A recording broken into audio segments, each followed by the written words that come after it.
네, 오늘 말씀의 제목은 빗나간 사울입니다. 그래서 이번 주와 다음 주에서 사울과 다윗에 대해서 함께 좀 살펴보고자 합니다. 성경을 보면 보통 사람은 소위 이렇게 범접하기 힘든 영적인 거인들이 있습니다. 우리 사랑하는 성도님들은 성경의 인물들을 볼 때 어떤 인물이 좀 범접하기 힘든 인물이라고, 성경 인물이라고 생각이 드시나요? 누가 있을까요? 잘 모르시나요? 네. 다윗, 대표적으로 다윗도 있고요. 그리고 모세, 우리가 리딩 지저스를 통해서 확인하다시피 모세와 같은 리더십도 있죠. 또 제가 누구죠? 네, 바울이 있습니다. 그래서 저는 사실 웃어주셔서 감사합니다. 네. 저는 사실 이제 사도 바울이라는 인물을 평생 생각하며 살 수밖에 없었습니다. 제가 생각하기에 사도 바울은 참 뛰어난 인물이죠. 그리고 그 열정, 그리고 보통 이제 열정만 많은 경우들이 있는데 사도 바울 같은 경우는 열정에 비하여서 그 학적으로나 그리고 능력적으로도 전혀 뒤지지 않는 뛰어난 학자이기도 했습니다. 그래서 사도 바울이 저에게는 이 범접하기 힘든 영적 거인이 사도 바울인데, 부모님은 무책임하게도 저의 이름을 바울이라고 지으셨습니다. 그래도 불안하기는 하셨는지 제가 바울처럼 결혼을 못할까 봐 제가 어렸을 때부터 항상 배우자의 기도를 들으면서 커왔습니다. 저는 초등학교 때부터 배우자를 위한 기도를 들을 뿐 아니라 부모님에게 계속 학습을 받아서 너 무조건 배우자를 위해 기도해야 된다라고 을에 기도를 하면 배우자의 기도는 꼭 들어가야 한다라고 생각할 정도로 배우자를 위해 기도를 해왔습니다. 그 기도의 응답이 제 아내입니다. 네, 저만 웃긴 거죠? 네. 사실 제 이름은 바울이지만 사도 바울과 비교되는 것이 부끄럽습니다. 사도 바울의 그 헌신, 복음에 대한 열정에 비하면 제 자신이 초라해지기 때문입니다. 그러면서 생각을 하게 되죠. 사도 바울은 뛰어난 위인이고 나는 그냥 보통 사람이다 라는 생각을 하게 됩니다. 이것은 비단 성경 인물뿐만이 아닙니다. 현실에서도 제가 보통 사람에 불과하다라는 것을 깨닫게 될 때가 많이 있었습니다. 신학대학원을 다닐 때 이제 개강 때마다 유명하신 목사님들 혹은 신학자분들이 오셔서 이렇게 부흥회를 인도해 주시는데, 그거를 이제 개강 수련회라고 합니다. 그 개강 수련회를 한 번은 이제 열린교회를 그 당시 담임하셨던 김남준 목사님이 오셔서 인도해 주셨습니다. 사실 김남준 목사님이라고 하면 개혁주의 신학 안에서는 많은 책도 쓰시고 그리고 그 신학적 깊이가 남다른 목사님이시죠. 그러면서 그분이 이제 오셔가지고 신학생들에게 이제 도전을 주기 위해서 자신이 해온 공부의 방법들을 이렇게 쭉 나열해 주셨습니다. 히브리어, 헬라어, 라틴어, 거기에서 멈추면 안 된다. 독일어까지는 할 수 있어야 되고, 그리고 기본적으로 고어들은 다룰 수 있어야 신학적으로 우리가 남들 앞에서 설교할 수 있고 이렇게 할 수 있다라고 말씀하시는데, 이거는 남들이 도저히 따라갈 수 없는 학습량인 것입니다. 그러면서 하시는 말씀이 인상적이었습니다. 개혁주의라는 산맥아에는 큰 봉우리들이 있는데 이렇게 산맥을 따라보다 보면 어거스틴이라는 아주 높은 봉우리가 있고, 그 다음으로는 칼빈이라는 봉우리가 있고, 그 다음에 마틴 로이드 존스 이런 유명한 걸출한 신학자이자 목회자인 분들을 언급하면서 마지막에 이제 쭉 내려오다 보면 김남준이라는 봉우리가 있다라고 하면서 자화자찬을 하시는데, 그 자화자찬을 들으면서 생각나는 TV 광고가 하나 있었습니다.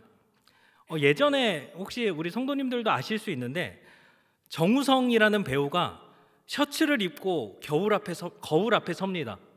그리고 거울을 보면서 이렇게 말하죠. 패션의 얼굴이 전부는 아니지만 그 또한 또 그만한 게 없죠 라고 하는 광고였습니다. 그러니까 패와널이라는 말이 있죠. 패션의 완성은 얼굴이다 라는 말이 있는데, 그런 거를 상징하는 정우성이 나와서 그렇게 하니까 반박할 수는 없고 하지만 재수도 없고 약간 이런 느낌이었습니다. 어쩌면 우리가 성경 속의 인물들을 마주하는 우리의 마음도 이와 비슷할지 모릅니다. 어떻게 저 상황 속에서도 신뢰를 잃지 않을까? 어떻게 저 상황에서 하나님만 의지할 수 있을까? 영적인 거인들 앞에 서 있는 우리 자신을 보면 우리의 이 모습이 초라해 보일 때가 있습니다. 그런 맥락에서 오늘 본문의 사울 왕은 애처로워 보입니다. 사무엘과 다윗과 같은 영적인 그 거인들 틈 안에 껴있는 한 사람, 하나님께 순종하는 것이 삶의 특징이 되었던 사무엘과 하나님을 의지하고 하나님 마음에 합했던 왕의 대명사인 이 다윗 사이에 낀 사울의 마음은 어땠을까요? 오늘 우리는 그 사울을 통해서 우리의 모습을 한번 돌아보고자 합니다. 오늘 우리가 읽은 본문은 사울이 다윗에게 단창을 던지는 장면을 기록하고 있습니다. 우리 유인물에 있는 사무엘상 19장 10절 말씀, 우리 한 목소리로 다시 한번 읽도록 하겠습니다. 시작. 사울이 단창으로 다윗을 벽에 박으려 하였으나 그는 사울의 앞을 피하고 사울의 창은 벽에 박힌지라. 다윗이 그 밤에 도피하매. 아멘. 사울이 단창을 던졌습니다. 사울이 던진 단창이 어떻게 되었죠? 네, 빗나갔습니다. 사실 이것은 상식적으로 말이 되지 않습니다. 사울은 전쟁에 능한 사람이었습니다. 수많은 적들을 쓰러뜨린 용사였고 전쟁에 앞서 지휘한 경험이 있는 지휘관이었습니다. 그런데 바로 눈앞에 있는, 그리고 무방비로 수금을 타고 있는 다윗을 맞추지 못했다라는 것이죠. 여기에서 설명되어지는 이유는 단 하나, 바로 하나님께서 다윗을 보호하셨다라는 것입니다. 물론 우리는 우연으로 치부할 수 있습니다. 그날 사울이 과음을 했다거나, 아니면 좀 피곤했거나, 아니면 악령이 더 많이 괴롭혀서 우연히 눈앞에 다윗을 못 맞췄을 수도 있습니다. 실수로 손이 미끄러질 수도 있겠죠. 하지만 성도는 우연 가운데 하나님의 손길을 보아야 합니다. 사울은 이 빗나간 단창, 그래서 벽에 박힌 이 단창을 보면서 깨달아야 했습니다. 아, 하나님께서 지금 이 일을 막고 계시는구나. 그리고 앞서 6절에 요나단에게 맹세한 다윗을 죽이지 않겠다라는 그 맹세를 상기해야 했습니다. 빗나간 단창처럼 자신도 지금 하나님의 길에서 벗어나 있음을 깨달아야 했습니다. 자기가 하는 행동들에 자신의 아들 요나단이 다윗을 변호하고 자신의 딸 미가가 다윗을 도망치게 할 때, 모두가 자신의 의도와 정반대로 행동할 때, 다른 사람들이 자신의 의견을 반하는 행동을 할 때 그 문제를 상대에게서 찾는 것이 아니라 바로 자신을 돌아보아야 했습니다. 하지만 그는 깨닫지 못했습니다. 그리고 그 빗나간 길을 고집합니다. 어디서부터 그의 인생은 빗나가게 되었을까요? 사울이 이렇게까지 다윗을 죽이려고 한 데는 한 노래가 있었습니다. 어떤 노래이죠? 네. 사울은 천천히요, 다윗은 만만이라. 근데 저는 이걸 보면서 진짜 사람들 해도 너무한다라는 생각이 들었습니다. 아니, 다윗이 뛰어나면 다윗만 칭찬하면 되지, 왜 거기에 꼭 사울까지 들어다가 사울은 1000밖에 안 되는데 다윗은 만만이다라고 비교를 할까요? 게다가 노래까지 만듭니다. 만약 우리 성도님들이 이런 노래를 들으면 어떤 기분이실까요? 전도사 때 사역지를 옮기면서 이전 교회 이제 제자들에게 연락이 옵니다. 연락이 와서 새로 오신 전도사님은 키도 크고 얼굴도 잘생겼고, 제가 사실 키에 좀 민감하거든요. 그리고 막 설교도 엄청 잘하신다라고 하면 기분이 어떨까요? 네. 아니면 이 전도사님 오셨는데 진짜 마음도 안 가고 키도 목사님보다도 더 작고 불가능하다고 지금 웃으시는 건가요? 뭐 이렇게 얘기하면 어떤 게 기분이 더 좋을까요? 그런데 사실 전자가 기분이 더 좋아요. 왜냐하면 이제 교회를 이동하게 되면 더 이상 제가 아이들에게 해줄 수 있는 게 없습니다. 그리고 그 아이들은 새로운 사역자와 이제 마음을 맞춰가며 이렇게 영적인 양육을 받아야 하죠. 오히려 새로 오신 분들이 별로고 너무 힘들다, 목사님 오시면 안 돼요, 막 이러면 오히려 제 마음이 더 힘듭니다. 그런데 칭찬이, 지금 새로운 사람에 대한 칭찬이 너무 과하면 듣다가 기분이 좀 이상해집니다. 난 별로였다는 거야? 약간 이런 식으로 기분이 이상해지는 게 인간의 본성이죠. 우리 성도님들은 어떤 것 같나요? 뭐 전도회장, 구역장, 그리고 뭐 여러 부장, 회장으로 섬기실 때 전 회장 때는 뭐 이러이러했는데 지금 회장님은 좀 리더십이 없는 것 같아. 아니면 전에 있던 구역장은 간식을 이만큼 준비해 왔는데 우리 이제는 콩고물도 없네? 이런 얘기를 들으면 어떨까요? 뭐 이전에 식당에서 봉사하시던 분은 주방장으로 계실 때는 밥이 맛있었는데 요즘엔 영 아니다. 이러면 기분이 당연히 안 좋겠죠. 지금 회장은 천천인데 이전 회장은 만만이다. 이런 비교와 이런 말들 속에서 상처를 받고 질투하는 마음이 생기는 것은 사실 당연합니다. 죄악된 인간의 본성은 질투와 또 비교에 익숙한 것이죠. 하지만 중요한 것은 성도는 나의 본성대로 행동하는 것이 아니라 하나님의 성품대로 행동해야 합니다. 순간 드는 감정에 반응하여 말하고 행동하는 것이 아니라 모든 순간 예수님이라면 어떻게 하셨을까라는 질문을 가지고 나의 행동과 나의 언행을 우리는 점검해 보아야 하는 것이죠. 우리가 리딩 지우스를 통해서 확인하다시피 하나님께서 가인의 제물을 받지 않고 아벨의 제물만을 받으셨을 때 가인은 어떤 마음이었을까요? 하나님께 섭섭한 마음이 있을 수 있겠죠. 그리고 아벨을 질투하는 마음이 생길 수 있습니다. 처해진 상황, 지금 이 상황이 이해되지 않아서 한탄하고 비관할 수 있습니다. 하지만 중요한 것은 무엇이냐면 상황이 그렇다 할지라도 그 가운데 선을 행해야 하는 것이죠. 그래서 하나님은 가인에게 나타나셔서 이렇게 말씀합니다. 창세기 4장 7절 말씀에 네가 선을 행하며 어찌 낯을 들지 못하겠느냐? 선을 행하지 아니하면 뭐라고 해요? 죄가 문에 엎드려 있느니라. 죄가 너를 원하나 너는 죄를 다스릴지니라 말씀합니다. 죄는 우리를 원합니다. 타락한 본성은 우리 앞에 늘 유혹과 시험거리가 있습니다. 그것은 우리가 범죄하고 죄에 넘어지기를 원하지만 우리는 어떻게 해야 돼요? 하나님의 말씀을 의지해서 죄를 다스려야 합니다. 선을 행해야 하는 것이죠. 그것은 바로 하나님의 말씀을 청종해야 하는 것입니다.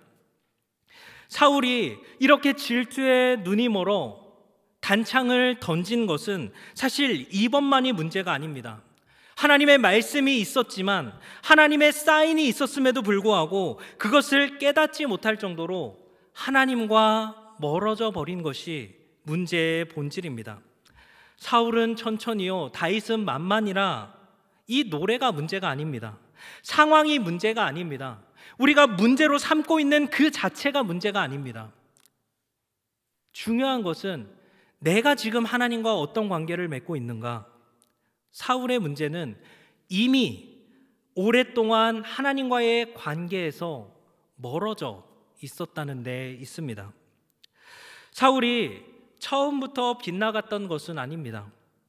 하나님께서 이스라엘의 초대 왕으로 세운 사람이 사울이었고, 그리고 하나님의 영이 임하여 하나님의 백성을 블레셋에서 구할 자로 선택한 자가 사울이었습니다. 무엇보다도 사울은 겸손한 사람이었습니다. 성경은 그의 겸손한 자세를 이렇게 기록하는데, 우리 사무엘상 10장 27절 말씀, 우리 유인물에 있는 사무엘상 10장 27절 말씀을 우리 한 목소리로 읽도록 하겠습니다. 시작. 어떤 불량배는 이르되 이 사람이 어떻게 우리를 구원하겠느냐 하고 멸시하며 예물을 바치지 아니하였으나 그는 잠잠하였더라. 아멘. 왕이 됐습니다. 하나님의 기름 부음을 받고 초대 왕이 되었습니다. 그런데 어떤 사람은 이를 향해서 아니 이 사람이 우리를 어떻게 구원하겠느냐라고 하며 멸시했다고 성경은 기록합니다. 우리에게 누군가가, 우리가 구역장으로 세움받았는데 에이 네가 무슨 구역장이야 이러면 어떨까요? 참을 수 있습니까? 네가 무슨 목사야 라고 하면, 제가 어렸을 때 저의 발작 버튼이라고 하죠. 그것은 너가 목사 아들이야 였습니다. 그러면 참기가, 처음에는 이제 그걸로 주눅 들었는데 나중에는 참기가 어렵더라고요. 그런 것처럼 너가 뭔데? 그때 우리 창규가 간증했을 때도 요즘 애들 유행하는 말이거든요. 너 뭐 돼?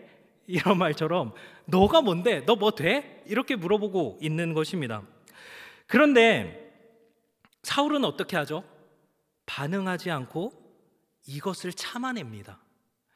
왕에게는 기본적으로 권위가 있고 사람을 죽이기도 하고 살리기도 할 수 있는 권력이 있었음에도 반응하지 않고 잠잠히 참았습니다. 겸손히 인내하는 것입니다. 사울이 왕으로서의 권위를 세운 것은 그에게 반항하는 자들, 그를 인정하지 않는 자들을 숙청하는 것이 아니라 겸손히 하나님의 때를 기다리는 것이었습니다. 우리는 여기서 무엇이 겸손인가를 보게 되죠. 겸손은 단순히 스스로 낮추는 것이 겸손이 아닙니다. 진정한 겸손은 내가 작아지는 것이 아니라 하나님께서 크심을 바라보는 것입니다. 하나님이 얼마나 크신가를 보게 되니까 어떻게 돼요?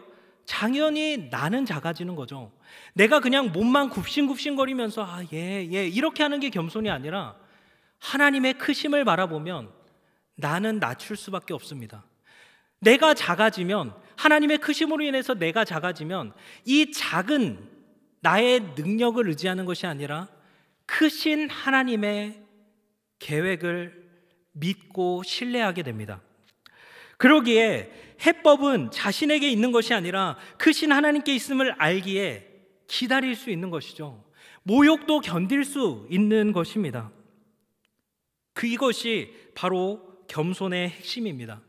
겸손은 단순한 성품이 아니라 하나님과의 관계에서 비롯된 태도인 것이죠. 이러한 그의 겸손, 하나님과 맺은 올바른 관계가 그의 왕권을 든든하게 했고 그로 이스라엘을 잘 다스릴 수 있는 비법을 주었습니다. 이 사람이 어떻게 우리를 구원하겠느냐라는 멸시를 참았던 사울은 천천히요, 다윗은 만만이라는 노래를 못 참았던 것은 그 노래가 더 모욕적이었기 때문이 아닙니다. 처음 마음이 버려졌기 때문에, 그가 가졌던 겸손함, 하나님과의 올바른 관계를 맺음으로써 가졌던 그의 겸손한 태도가 무너졌기 때문입니다. 그것을 성경은 우리에게 교만이라고 말합니다. 교만은 하나님과의 멀어진 과정 속에서 시작되는 것이죠. 사울이 하나님과 멀어진 결정적인 순간이 있었습니다. 사무엘상 13장 8절 말씀, 우리 유인물을 보며 사무엘상 13장 8절 말씀을 우리 한 목소리로 읽겠습니다. 시작.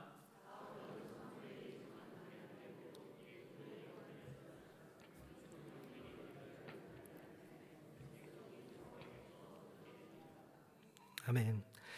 블레셋과의 전투에서 블레셋 군대의 우세함을 보고 이스라엘 백성들이 두려움을 갖습니다. 그리고 하나둘 진영을 이탈하는 병사들이 생겨납니다. 빨리 사무엘이 와서 제사를 드려주고 하나님께서 승리의 약속을 주셔야 이 이탈하는 병사들이 다시 모일 것 같은데 아무리 기다려도 사무엘이 오지를 않습니다. 지금이야 전화를 해서 어디에 있는지 소재라도 파악이 되면 지금 어떤 상황인지라도 알면 이 답답함이 덜할 것 같은데 당시에는 전령을 보내야 되죠. 전령이 보내면 뭐 하루 이틀이 아니라 며칠이 걸릴 수도 있습니다. 이렇게 막막한 기다림이 사울에게 주어진 일이었습니다. 그래도 꽤 오래 기다립니다. 7일을 기다리죠. 현실은 급박합니다. 이 7일 동안 계속해서 병사들은 빠져나가고 있고 블레셋 군대는 가뜩이나 우세한데 더 수적인 열세가 극심화됩니다. 사울이 하나님으로부터 세움받았지만 전쟁에서 실패했을 때 그가 겪게 될 자질 문제는 그에게 두려움으로 다가왔습니다. 높아진 위상과 높아진 자리는 어느덧 자신이 지켜야 할 것이 되어버렸고 그 자리를 허락하신 분이 하나님이다라는 사실을 망각하기에 이르렀습니다. 이런 초조해진 사울은 자신이 직접 제사를 드립니다. 하나님의 때를 기다리지 못했고 하나님의 역사를 바라보지 못했습니다. 자신의 힘과 방법이 우선되었습니다. 그때 사무엘이 도착하여 말하죠. 우리 13장 13절 말씀 우리 한 목소리 읽겠습니다. 시작. 사무엘이 사울에게 이르되 왕이 망령되이 행하였도다. 왕이 왕의 하나님 여호와께서 왕에게 내리신 명령을 지키지 아니하였도다. 그리하였더라면 여호와께서 이스라엘 위에 왕의 나라를 영원히 세우셨을 것이거늘. 아멘. 이스라엘의 왕은 하나님이십니다. 하나님께서 사울을 세워서 하나님의 나라를 대신 통치하게 하신 것입니다. 그러기에 왕위를 지키는 방식은 그가 전쟁을 잘 치러서가 아닙니다. 그의 능력이 사용되어지는 것이 아니라 그를 세우신 하나님의 말씀, 하나님의 뜻을 따라 행동하는 것이 그가 왕으로서 가져야 할 본분이었습니다.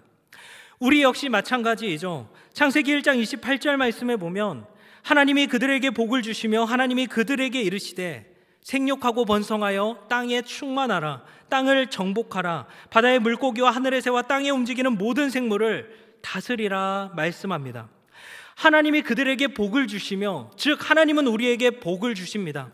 그 복을 누릴 수 있는 방법은 무엇이냐면 하나님이 이 세상을 창조하신 법칙대로 하나님을 의지하고 하나님과 교제하고 그 상태, 하나님과 온전한 관계를 누리는 그 상태를 유지하는 것이 바로 주님이 주시는 것을 누리며 사는 것입니다.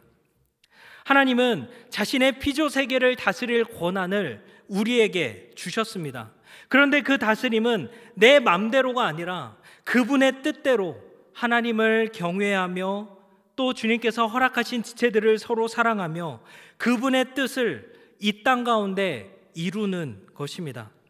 하늘의 뜻이 오늘 우리의 삶을 통하여서 우리가 오늘 우리의 삶을 경영함으로써 이 땅 가운데 이루어지도록 하는 것, 하늘의 뜻이 이 땅 가운데 이루어지도록 우리의 삶을 주님의 뜻대로 경영하는 것이 바로 하나님이 주신 창조의 복을 누리는 방식입니다. 사울이 망각한 것은 바로 이것입니다. 그의 왕위는 하나님이 주신 것입니다. 그의 왕의 권위는 하나님께서 세워주신 것입니다. 전쟁의 장수는 본인이 지휘하는 것 같지만 하나님이 친히 나서서 싸우시는 방식이었고, 이스라엘의 전쟁은 하나님께서 하시는 성전, 거룩한 전쟁이었습니다. 그러기에 왕에게 요구되어지는 것은 그의 능력과 열심이 아니라 하나님의 말씀에 순종하는 것, 우리에게 요구되어지는 것은 우리의 능력과 열심이 아니라 하나님의 말씀을 신뢰하며 하나님과 함께 동행하는 것입니다. 그러기에 사무엘은 사울에게 그 행동에 대해서 당신이 망령되이 행하였다 말합니다. 망령되이라는 뜻이 뭐죠? 정신이 흐려진 것이죠.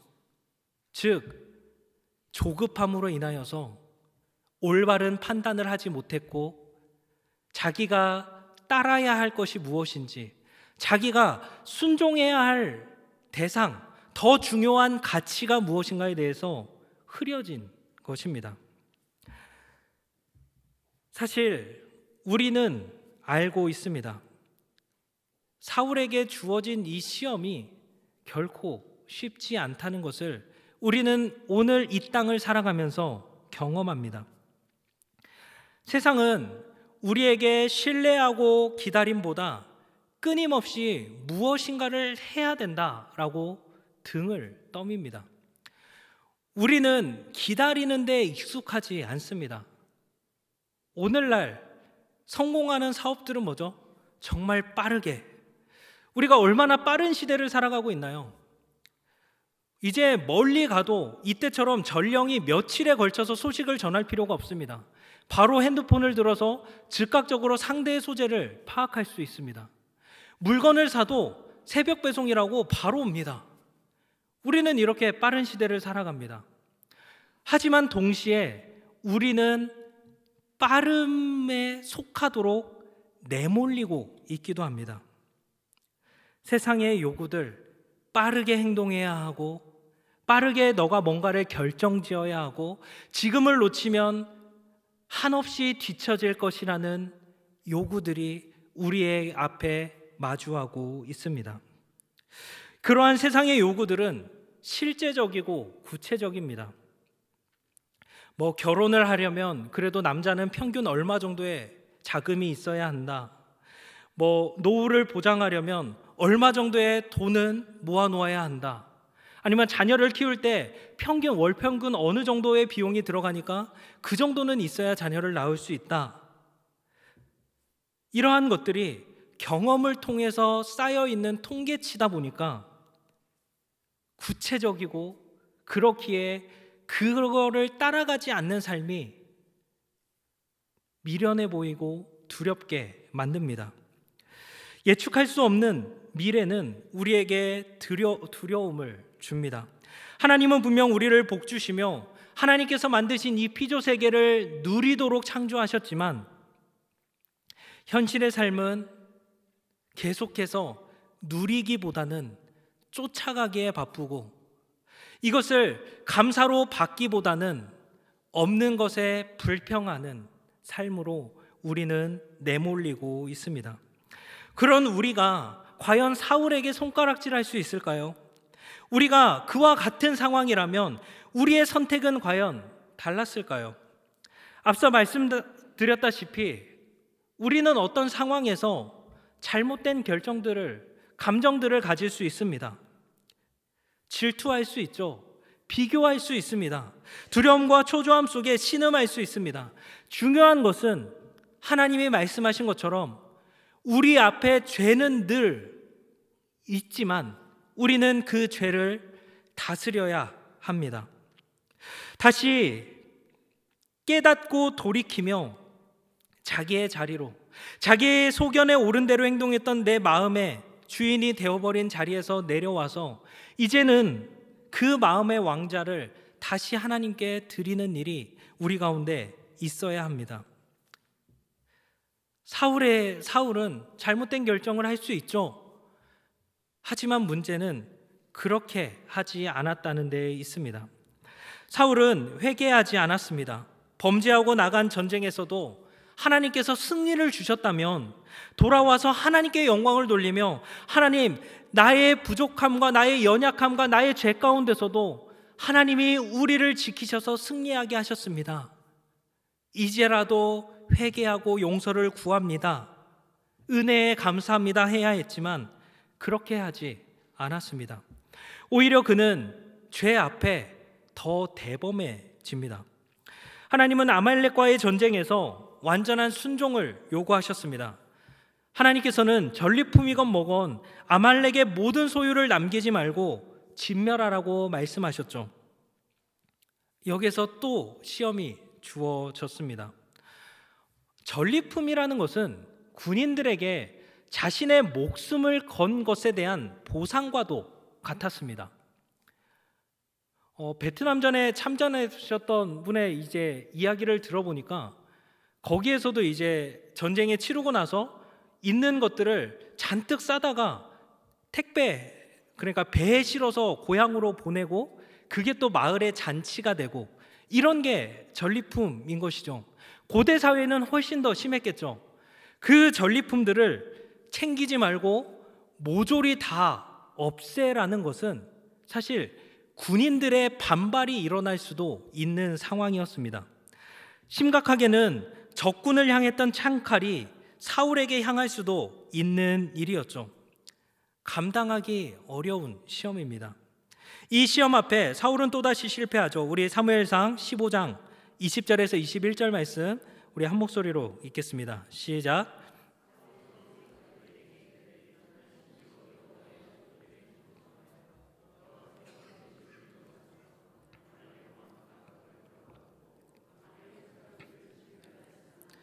다만 백성이 그 마땅히 멸할 것 중에서 가장 좋은 것으로 길갈에서 당신의 하나님 여호와께 제사하려고 양과 소를 끌어왔나이다 하는지라.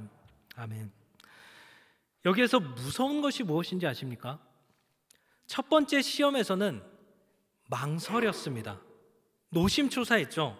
이래 동안이나 사무엘을 기다리며 고뇌와 갈등을 우리가 엿볼 수 있었습니다. 하지만 이번에는 당당하게 대범해집니다. 좋아 보이는 것을 내가 남겼습니다 라고 말을 합니다.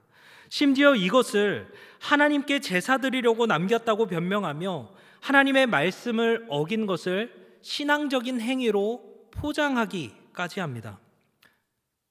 하지만 하나님은 제사보다 순종을 원하시는 분입니다. 사울은 점점 하나님의 소리를 듣지 않고 사람들의 소리에 휘둘리는 사람이 되어버렸습니다. 그는 이제 하나님의 소리보다 세상의 소리에 귀를 기울입니다. 하나님의 말씀보다 15장 24절에 백성의 소리를 두려워했고 양과 소의 울음소리 때문에 모든 것을 진멸하라는 하나님의 말씀에 순종하지 못했습니다. 이스라엘의 왕은 대왕이신 하나님의 말씀에 순종해야만 하는 존재였습니다. 그래서 신명기에 보면 이스라엘의 왕에게 주어지는 것이 있는데 그게 무엇이냐면 늘 율법서의 등사본을 평생에 자기 곁에 두고 읽어 하나님의 말씀대로 나라를 다스려야 할 책임이 있는 존재, 그게 바로 이스라엘의 왕이었습니다.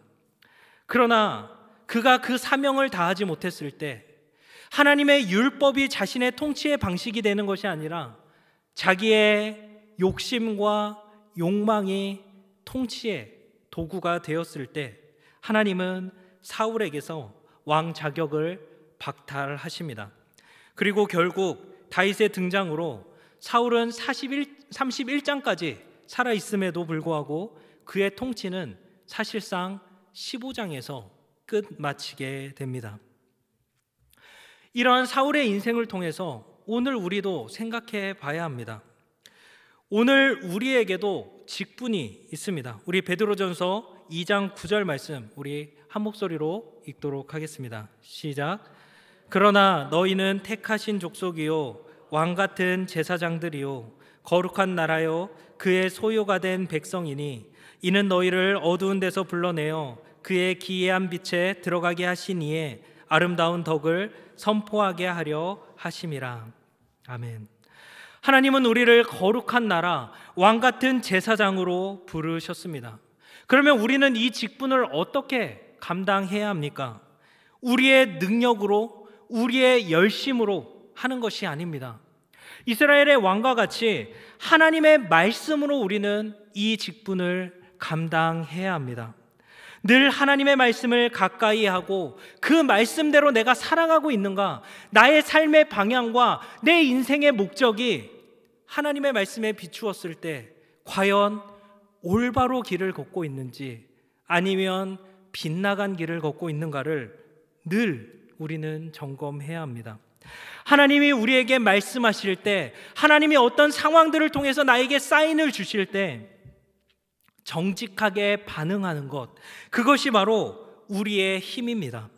그래서 히브리서 4장 12절은 살아있고 활력이 있어 우리의 모든 것을 판단하시는 하나님께서 우리를 다스려 가신다 말씀합니다. 우리는 이 날카로운 날선 검이 있는 수술대 앞에 서 있는 것과 같습니다. 하나님의 수술대 앞에 내 자신을 내어놓고 주님의 형상으로 빚어져 가는 것, 그것이 바로 우리의 성장입니다. 리딩 지저스를 하는 이유도 바로 여기에 있습니다. 그냥 우리가 성경을 일독했다, 완독했다, 타이틀을 다는 게 목적이 아닙니다. 하나님의 말씀 앞에 서는 것입니다. 말씀이 우리를 판단하시도록, 말씀이 나를 다루어 가시도록 내어 맡기는 믿음의 행위인 것입니다.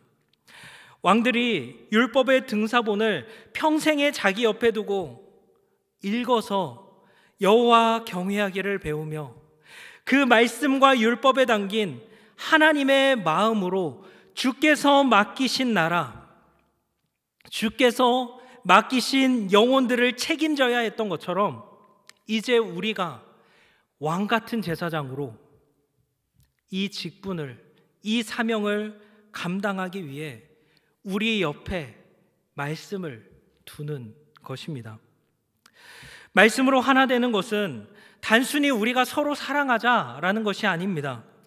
이 직분을 우리가 함께 하나 되어 감당하자는 것입니다.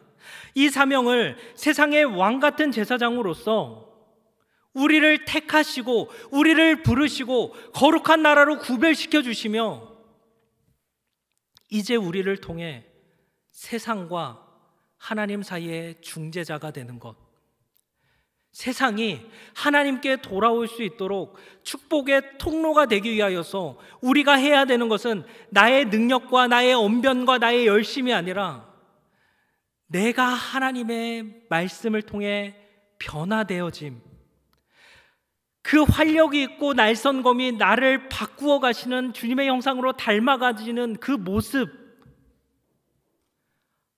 부족하지만 도저히 내세울 것 없는 성품이지만 그런 우리를 구원하신 그리스도의 아름다운 덕을 전할 수 있도록 우리에게 맡겨준 직분은 바로 왕처럼, 이스라엘의 왕처럼 하나님의 말씀을 곁에 두는 데서 시작하는 줄 믿습니다. 말씀을 맺겠습니다. 사랑하는 성도 여러분, 우리가 진정으로 말씀으로 하나 되기를 원하십니까? 진정으로 말씀으로 성장하기를 원하십니까? 그러면 이제 우리가 말씀 앞에 반응해야 합니다. 나의 소견에 옳은 대로 행동하는 것이 아니라 내 감정과 내 욕구에 따라 살아가는 것이 아니라 하나님의 마음과 하나님의 사명을 따라 살아가야 합니다. 그러기 위해서는 내 삶의 주인의 자리에서 내려와야 합니다. 우리는 왕 같은 제사장이지만 내 마음대로 하는 왕이 아닙니다. 사명을 위해 특별한 직분을 부여받은 청지기로서의 왕입니다. 그리고 그 길을 몸소 가시며 보여주신 분이 바로 우리의 주님, 예수님이십니다. 성경에서 길은 단순한 이동 경로가 아니라 삶의 방향과 선택을 의미합니다. 이스라엘의 왕들은 인생의 방향을 결정할 때, 선택할 때 하나님의 율법을 가까이 하여 좌로나 우로나 치우치지 않는 길을 걸어야 했습니다. 율법을 지킴으로 바른 길을 걸어야 했습니다. 그러나 그 어떤 왕도 이 길을 온전히 걸을 수 없었습니다. 그래서 하나님께서는 우리에게 참된 길을 주십니다. 우리 요한복음 14장 6절 말씀 우리 한 목소리로 읽도록 하겠습니다. 시작. 예수께서 이르시되 내가 곧 길이요 진리요 생명이니 나로 말미암지 않고는 아버지께로 올 자가 없느니라. 아멘.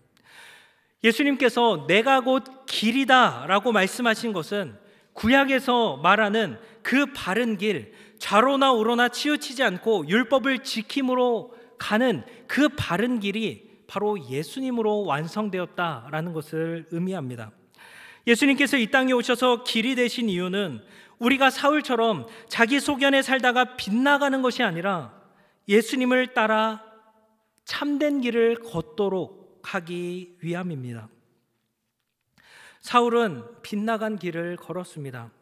그렇다면 지금 우리는 어떤 길을 걷고 있습니까? 우리도 사울처럼 하나님의 뜻을 기다리지 못하고 내 힘으로 해결하려고 하고 있지는 않습니까? 나도 하나님의 말씀보다 세상의 소리에 더 반응하고 있지는 않습니까? 내 감정과 소욕이 하나님의 뜻보다 우선될 때가 있지는 않습니까? 그런 우리에게 예수님은 말씀합니다. 나를 따라오라. 내가 길이다. 내가 진리다. 내가 생명이다. 나와 함께 동행하면 바른 길, 좌로나 우로나 치우치지 않고 생명을 얻는 하나님께로 갈 것이다 말씀합니다. 우리의 왕은 내가 아니라 우리의 주님이십니다. 우리의 길은 내가 정하는 것이 아니라 예수님께서 이미 보여주셨습니다. 이제 우리는 그 길을 따라가는 것입니다. 사울처럼 빗나간 길이 아니라 예수님께서 우리에게 보이신 생명의 길을 함께 걸어가기를 주님의 이름으로 축복합니다.